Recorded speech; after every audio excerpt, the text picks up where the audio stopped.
selamat pagi. Kami dari kelompok sesi 7A akan mempresentasikan tentang obat dextromethorphan. Kelompok kami beranggotakan 9 orang yang terdiri dari Kristalin Theophania, Deborah Agnesia, Deoni Aktivini Damainov, Divanka Quincy, Febri Laura Veronica, Febiola Chandra Sutapa, Gad Gideon Salakori, Juan Aristosiaan, dan Marcelina Gracia Lestari Harefa. Saat ini, kami akan membahas tentang definisi obat dextromethorphan, nama generiknya, bentuk sediaan obatnya, golongan dan klasifikasi, indikasi serta kontraindikasi, efek samping dan toksisitas, farmakokinetik dan juga farmakodinamik, dosis dan cara pemberian, nursing consideration, indeks keamanan kehamilan, serta special precaution. Selanjutnya akan dijelaskan oleh teman saya.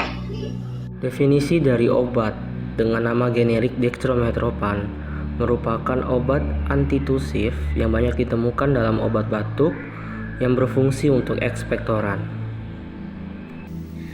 Baik, sekarang saya akan memperlihatkan beberapa sediaan obat dextromethorphan dalam bentuk tablet.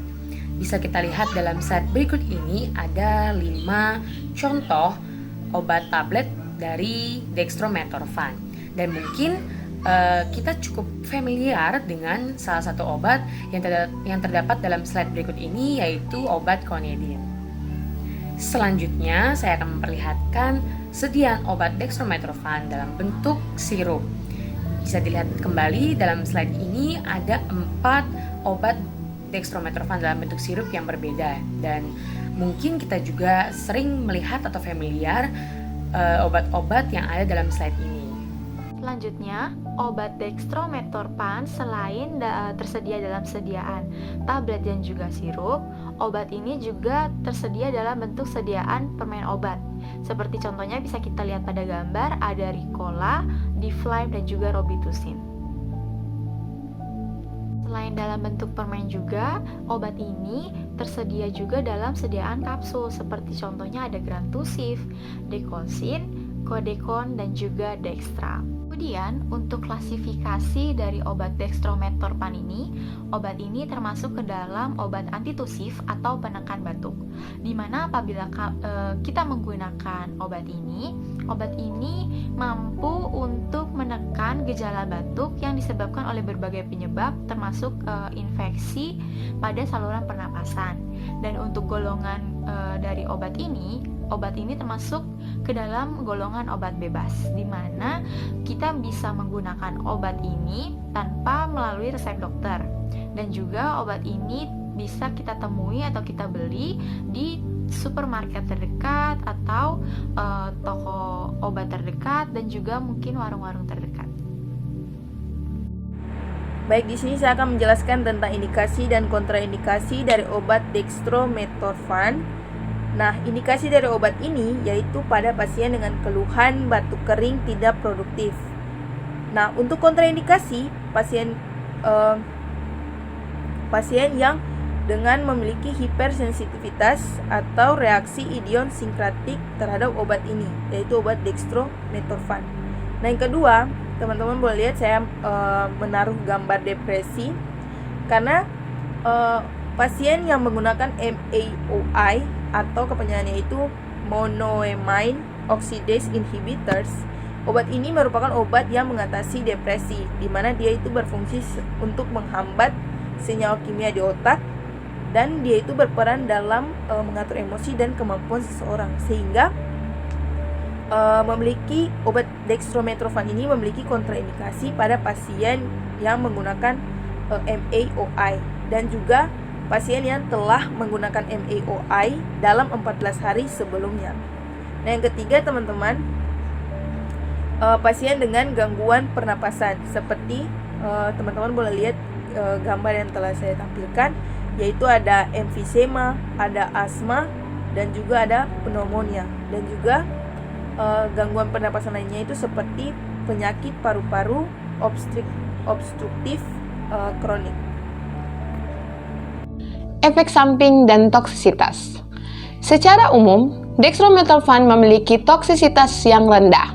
tetapi dapat menyebabkan efek samping pada sistem saraf pusat, seperti kebingungan, agitasi, atau insomnia.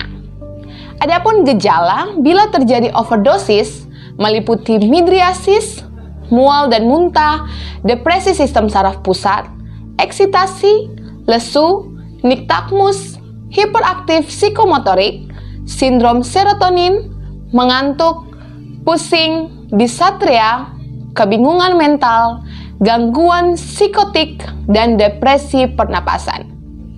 Ketika digunakan dalam rentang dosis yang direkomendasikan, dextromethorphan memiliki efek samping yang minimal.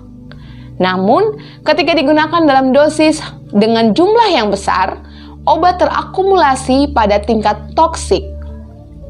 Tanda-tanda klinis dari keracunan dextromethorphan tergantung pada dosis. Penggunaan dosis dalam jumlah besar, efek yang terjadi dikaitkan dengan efek disosiatif yang mirip dengan yang dijelaskan oleh pengguna ketamin dan fensiklidin seperti euforia, pingsan, hiperekstabilitas, dan tertawa berlebihan. Tingkat keparahan gejala ini dikelompokkan menjadi 4 tingkat tergantung dosis. Pada tingkat yang lebih rendah, yaitu dosis 1,5 sampai 2,5 mg per kilogram, terjadi perubahan persepsi. Tingkat berikutnya, pada dosis 2,5 sampai 7,5 mg per kilogram, menimbulkan gangguan fungsi motorik, kognitif, dan persepsi yang sebanding dengan penggunaan kombinasi alkohol dan ganja. Tingkat yang lebih tinggi, yaitu dengan dosis 7,5 sampai 15 mg per kilogram, menginduksi halusinasi intens, gejala disosiatif, dan agitasi yang mirip dengan penggunaan ketamin dosis rendah.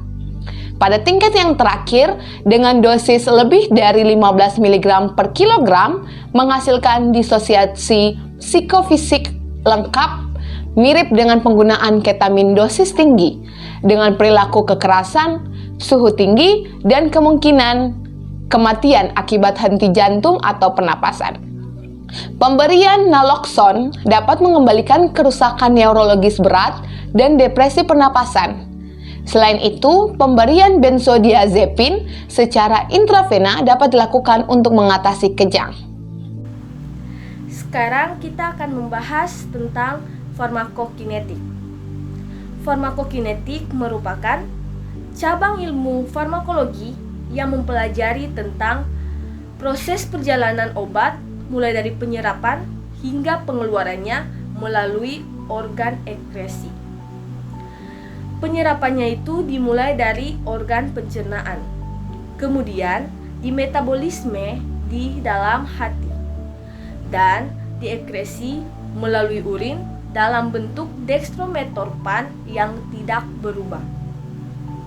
Onset of action antitusifnya 15-30 menit, sedangkan untuk durasinya sendiri 6 jam.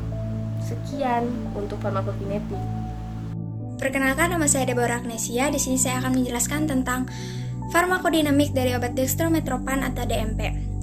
DMP merupakan supresan atau penekan yang dapat mengurangi batuk non-produktif. Seperti yang dapat dilihat, DMP memiliki aksi pusat batuk yang berada di medula dan merupakan antagonis dari N-metil D-aspartate atau biasa disingkat NMDA reseptor. Secara struktur sendiri, DMP sering disebut mirip dengan morfin, namun perbedaannya DMP tidak memiliki properti analgesik dan sedikit aktivitas sedatif. Dosis dan cara pemberian dextromethorphan rata-rata diberikan sesuai dengan anjuran dokter, namun bila menggunakan obat ini sendiri atau tanpa resep dokter, maka bisa mengikuti instruksi dosis khusus yang biasanya tertera pada bungkus atau kemasan obat tersebut. Dosis yang lazim digunakan biasanya untuk dewasa, dosis awalnya yaitu 10-20 mg diminum 4 kali sehari atau 30 mg setiap 6-8 jam sekali. Lalu dosis lanjutannya itu 60 mg setiap 12 jam sekali. Maksimum penggunaan dalam sehari adalah 120 mg. Lalu untuk dosis anak-anak, dosis awal pada usia 4-6 tahun yaitu 2,5-5 mg setiap 4 jam sekali atau 7,5 mg setiap 6-8 jam sekali. Maksimum penggunaannya yaitu 30 mg per hari. Lalu untuk usia 6-12 tahun, dosis awalnya yaitu 5-10 mg setiap 4 jam sekali atau 15 mg setiap 6-8 jam sekali. Maksimum pemberiannya dalam sehari yaitu 60 mg. Lalu untuk anak-anak yang di usia lebih dari 12 tahun, dosisnya itu sama dengan dosis dewasa. Lalu dosis lanjutannya untuk usia 4-6 tahun yaitu 15 mg setiap 12 jam sekali, dan untuk usia 6-12 tahun, dosis lanjutannya adalah 30 mg setiap 12 jam sekali. Oke, sekarang saya akan menjelaskan tentang pencegahan khusus obat dextromethorphan. Jadi di sini obat ini digunakan dengan hati-hati, apalagi dengan pasien yang gangguan hati. Lalu obat ini juga digunakan dengan hati-hati selama masa kehamilan ibu. Selanjutnya, indeks keamanan kehamilan. Obat dextromethorphan ini juga digunakan dengan hati-hati selama kehamilan. Obat ini juga termasuk dalam kategori kehamilan C. Selanjutnya, pertimbangan keperawatan dalam obat ini adalah melihat bagaimana tindakan keperawatan untuk meredakan rasa nyeri pada tenggorokan pasien. Karena obat ini tidak mempunyai efek analgesik atau efek yang akan meredakan rasa nyeri, dan obat ini efektif pada dosis 30 mg setiap 4-8 jam. Baik, demikian materi yang telah kami bawakan tentang obat dextromethorphan. Terima kasih atas perhatiannya. Tuhan Yesus memberkati.